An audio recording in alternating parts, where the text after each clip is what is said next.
Don in London, hello. November the 12th, 2009. My video is all about recovery from addiction to either substance or behaviour. My addictive substance was alcohol. Still remains so if I were to go back to it. And behaviour, well, cross-addicted?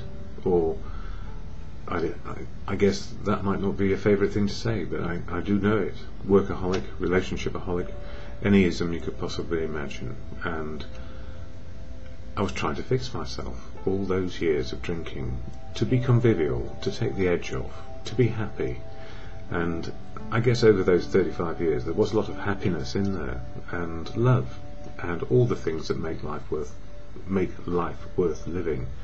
At the same time, I never realised just how much drink did take the edge off me. And the workaholic, the relationshipaholic, was all about the gap inside, or the fear inside of not being good enough. And these days, learning how to be okay or good enough is simply where I am. That is, I'm making progress and never perfect. And the absolute gift of recovery is, one day at a time, we get an opportunity to live life. Ups, downs, you name it. It happens. Life happens all the time. And it's how we actually learn to respond to life, to respond in a way which is helpful not only to ourselves but to those people around us, so we can be included. So what did alcohol do for me? In the end, it isolated me, excluded me, developed self-hate, self-loathing, all those horrible things around not being able to use my willpower to make life right again. And rather than trying to make life right, live life right is probably where I've got to. And what's helped me more than anything has been family, community and society to keep me alive long enough to get a moment of clarity, which is I cannot live alone, isolated, excluded, self-obsessed, self-loathing, and with self-hatred, because that's where drink took me, and then I couldn't stop. So addiction is the inability to stop doing something which is harmful. And self-harm is where it took me 24/7, robbed me of everything and my choices in living. So when we've got to a place of addiction, it's very hard to step out and take time out to find how to be sober again, especially if we've spent a lot of years hiding from the truth of ourselves or not developing the truth of ourselves. So I'm in reflective mode here. What's helped me more than anything to keep sober is the fellowship of AA, Alcoholics Anonymous. And if anybody is new or thinking that they need to give up drink or to let go drink and start living life and having experience of life as a sober person, this is the statement of intent that is shared at the beginning of every meeting I go to of Alcoholics Anonymous, and it goes like this. Oh, and before I say it, I don't speak for AA, Alcoholics Anonymous. I may share a lot about it because it has provided me with sobriety, a way to keep sober a day at a time. And this is the AA preamble. Alcoholics Anonymous is a fellowship of men and women who share their experience, strength and hope with each other, that they may solve their common problem and help others to recover from alcoholism. The only requirement for membership is a desire to stop drinking. There are no dues or fees for AA membership. We are self-supporting through our own contributions. AA is not allied with any sect, denomination, politics, organisation or institution, does not wish to engage in any controversy, neither endorses nor opposes any causes. Our primary purpose is to stay sober and help other alcoholics to achieve sobriety. And the gift in that is if we are staying sober, then the rest of life can work.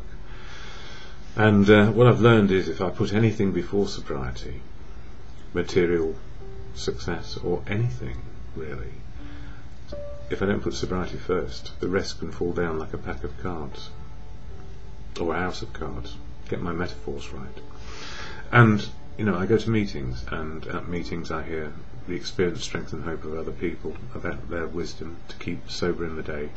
We're all just making progress, and we have people from hours sober in a meeting last night to decades sober, and the gift is that we're all learning from each other. So an old timer with decades of experience is learning what it is again to be at the beginning and a couple of returnees, if you like, people who've been out for a bit more research and experience, and really, really rattled and angry, first for going out and trying again, and second because they don't want to give it up. And nobody wants to give up something which is helping them get through the day. And it took me a long time to realise I needed to change my attitude and behaviour to how to get through a day. And those people in the fellowship, when I first got there, I thought they were barking mad. They all seemed too happy, too complacent. And then I realised they were very serious but funny at the same time. So a lot of black humour in a very helpful way to make us laugh at our situation and circumstances.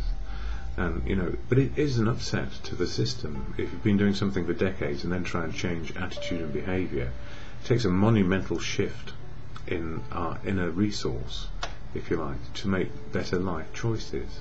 And that's what AA does for me.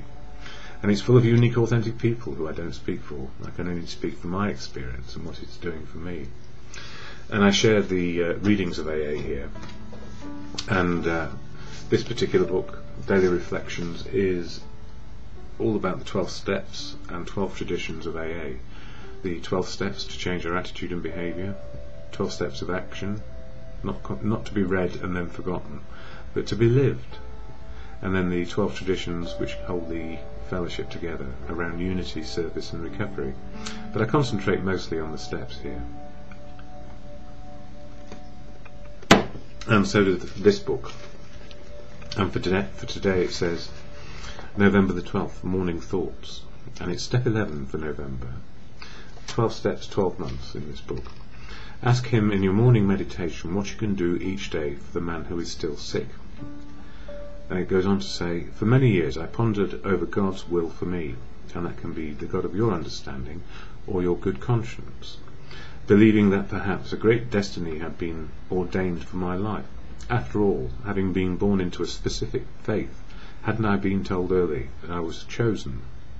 It finally occurred to me, as I considered the above passage, that God's will for me was simply that I practice the step 12 on a daily basis, which is to share a message of experience, strength and hope. Furthermore, I realised I should do this to the best of my ability. I soon learned that the practice aids me in keeping my life in the context of the day at hand, and it is a daily program. And thank goodness it is, because it's only for 24 hours that we're trying to keep sober, never for the rest of our life. Because if we start saying, for the rest of my life I need to be sober, self-will comes back really big time, and then anguish and loss of our best friend, which was alcohol. And in As Bill Sees It, this one, it says, look before you leap, on page 253. Wise men and women rightly give a top rating to the virtue of prudence. They know that without this all-important attribute little wisdom is to be had. Mere looking before you leap is not enough. If our looking is charged with fear, suspicion or anger, we had better not have looked or acted at all. We lose the tear of making decisions, great and small, as we realise that, should our choice prove wrong, we can, if we will, learn from the experience. Should our decision be the right one, we can thank God for giving us the courage and the grace that caused us to act. And the gift in that for me is looking before you leap. It's actually getting to the response towards what is going on rather than a reaction. And often our intuition and reaction might be right, but it's the response we have to the choices in front of us, taking account not only of ourselves but of the whole situation and circumstance, because we need be included and part of, and not doing it in an isolated, excluded way based on self-will. And what helps me always and forever in my daily practice of living is the serenity prayer to God or good conscience. God, grant me the serenity to accept the things I cannot change, courage to change the things I can, and the wisdom to know the difference is just for today.